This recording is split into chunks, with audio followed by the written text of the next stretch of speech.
Hey everybody, this is Steve. Welcome to another video on Luminist. I'm going to walk you through the current features. I uploaded this app for review to the App Store. I'm really excited about that. Don't forget to check out the website for more information and for contact information. It will be available on the App Store. Once it is, I'll be making a video on that. If there's any other features you'd like to see, please reach out, go to the site, or just put a comment in this video. Let me know. I want people to be able to use this just by looking at it and knowing. I don't want any hidden features or anything like that. I got tired of paying the monthly fee to Adobe, so I wanted to build something for myself. And then a lot of photography friends became interested in it, so I'm like, you know what, let me see where this goes.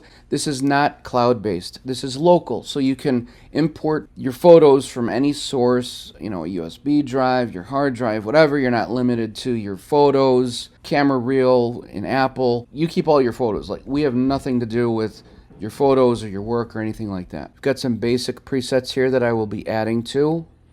You've got a history section that remembers your edits. You can just toggle up or down or click undo, redo, which you'll see momentarily, or you can just click on the history portion that you want to go back in time to your edit. We have flip horizontal, flip vertical. You can rotate, you can crop.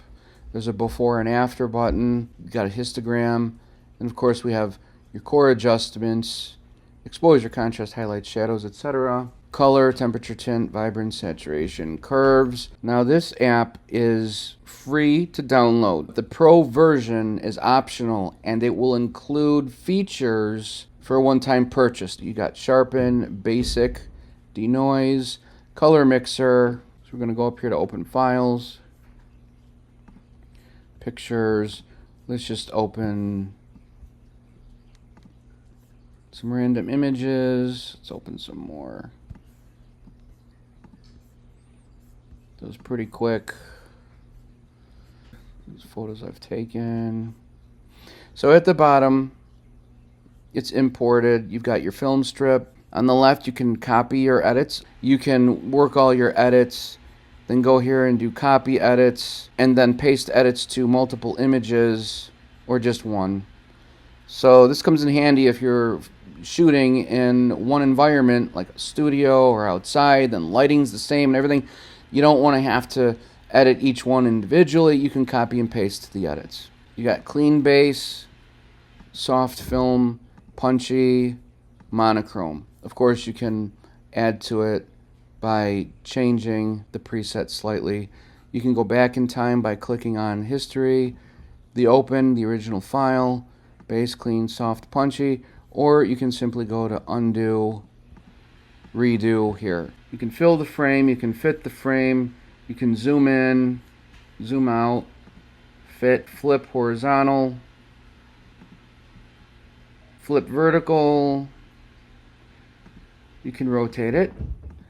I only have the one button for rotate. I figured you just hit it 4 times, goes counterclockwise, 4 times brings you back. Instead of having 2 buttons, of course you can crop, you can resize to whatever you want, and then click crop again to crop it. If you want to get rid of that, you can undo it, or just go back to any place in your history over here. You've got your histogram up here, you've got your exposure, contrast, of course. I won't do too many edits, you get the idea. Shadows, blacks, color temperature, enable S-curve, put some more dots on that line.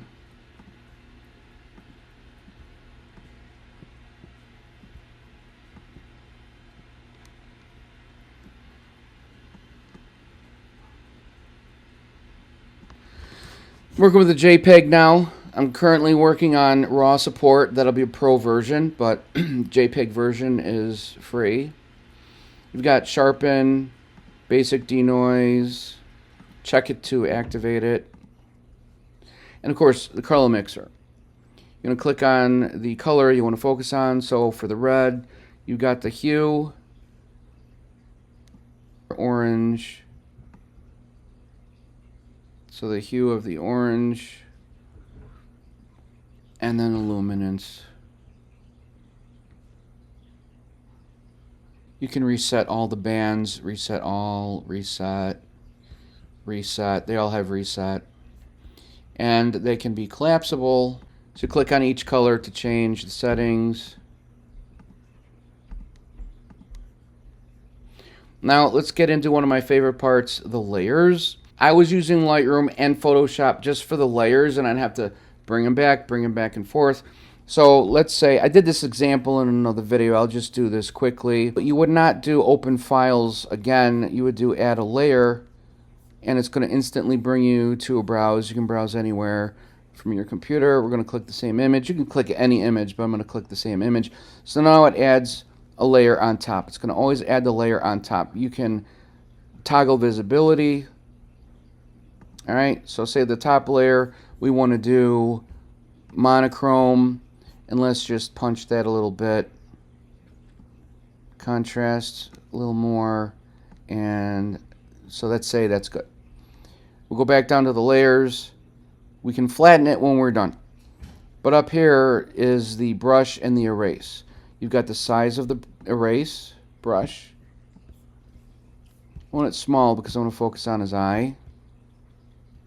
You're going to erase it. You've got opacity for the amount of erasing, because I want to see the image beneath it, which is color, so I'm going to hit erase. Now we can see the image underneath. You do one of these, or just undo that. Okay, it's going to undo the whole thing.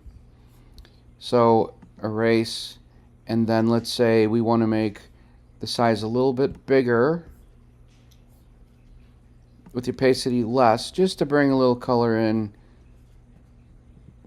to the body.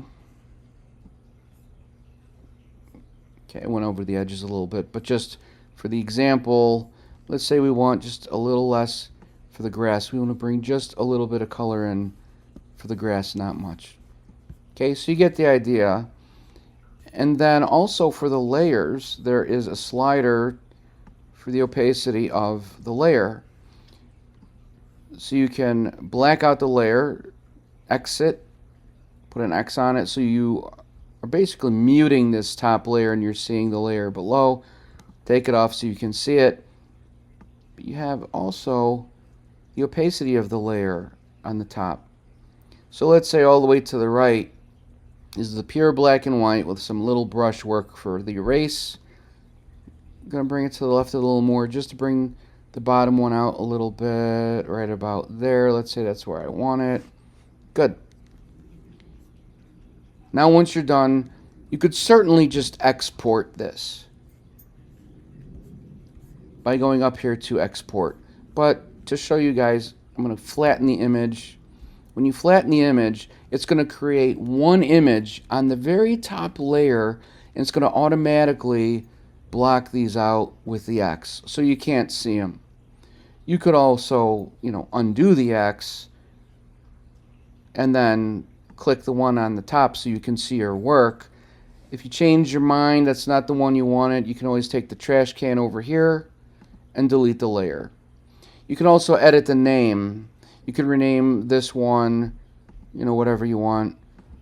Top layer 1, edit, German Shepherd Rex 2. That way this is your top layer. That rename the layer whatever you want. And then when you're done, let's say you wanted to have this a little more, and then flatten it. Again, it's going to flatten the layers. It's going to make these blind to the camera, if you will. Imagine a camera on the top looking down. Right now this is the only layer that's visible. If you hit the X here, everything's black because you've turned everything off. If you just want to see the bottom layer, you turn that on. You just want to see this one, you turn that on. It's got your edits in there. But we just want the flattened image. Now with the flattened image, you can do your adjustments, of course. Contrast, and all these edits that you do on the flattened image will, of course, work with the undo and the redo. And you can crop and all that stuff. A lot more features are coming. Raw support is coming. Color wheels are coming. White balance is coming. And I'll keep you posted. Subscribe for more information, for more videos. Check out the website. I really look forward to this app getting out there on the App Store. Your input is welcome. I want to make something for all of us. So let me know what features you'd like to see and I'll work on it. Thanks for watching, and I'll see you in the next video.